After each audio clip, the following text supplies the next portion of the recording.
ওই নাম নয়,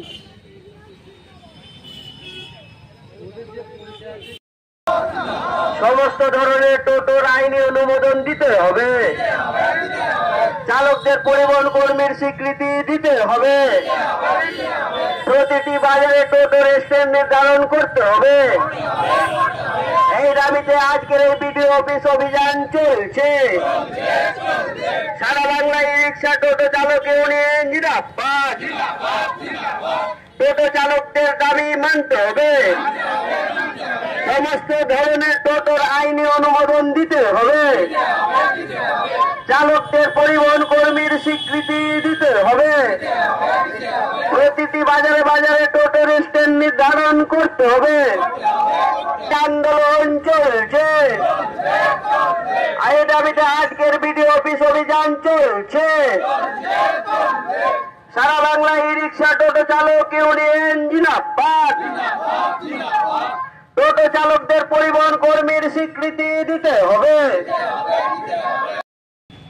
আমরা এখানে প্রায় 100 জন মতো টোটো চালক এখানে এসেছে। কোন কোন জায়গায়?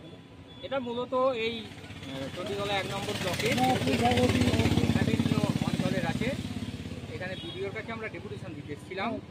টোটো চালকদের সুনির্দিষ্ট কিছু 8 দফা দাবি নিয়ে আমরা বিডিওর কাছে ডেপুটেশন দিয়েছি এবং সেখানে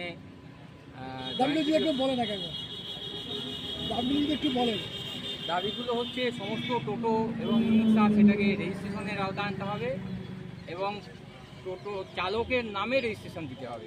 এটা হচ্ছে আমাদের 1 নম্বর দাবি। 2 নম্বর দাবি হচ্ছে সমস্ত চালককে পরিবহন শ্রমিকের স্বীকৃতি দিতে হবে। 3 নম্বর চালকদের হয়রানি বন্ধ করতে হবে।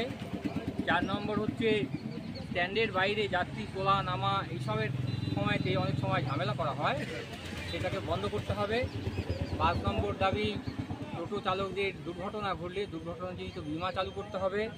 6 নম্বর টোটো এবং ই রিক্সার চার্জের জন্য স্বল্পমূল্যের চার্জের ব্যবস্থা করতে হবে এবং 7 নম্বর টোটো এবং ই রিক্সার সরকারের তার বাজার মূল্যের উপর নিয়ন্ত্রণ আনতে হবে এবং 8 নম্বর দাবি হচ্ছে টোটো চালকদের পিএ, পিএসআই, পেনশন এর আওতায় নিয়ে আসতে হবে। জয়েন্ট ভিডিওকে আমরা দিয়েছি। উনি সমস্ত ভিডিও সাহেবের সাথে ফোনে বাই ফোনে কথাবার্তা বলে তিনি বলেন হ্যাঁ আপনি ডেপুটেশন নিন। আমাদের সাথে দীর্ঘক্ষণ ধরে আলোচনা হয়েছে, বলেছেন যে আপনাদের সমস্ত পয়েন্টগুলোর সাথেই আমরা একমত, কিন্তু একটা বিষয় উনি বুঝতে পারছিলেন না যে হয়রানির বিষয়টা।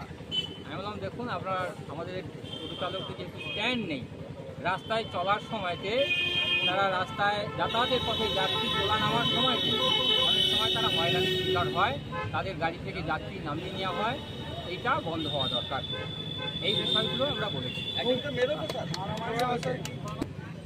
ওনারা বলেছেন যে বিডিও সাহেব এলে বিডিও সাহেবের সাথে কথাবার্তা বলে তারপরে আমাদের জানাবেন। তপন দাস। আপনি সংগঠনে? আমি এই সংগঠনের রাজ্যের ভাইস প্রেসিডেন্ট এবং এই সংগঠনটা হচ্ছে শ্রমিক সংগঠন এআইইউটিউসি অনুমোদিত। এআইইউটিউসির আমি হুগলি জেলার সম্পাদক।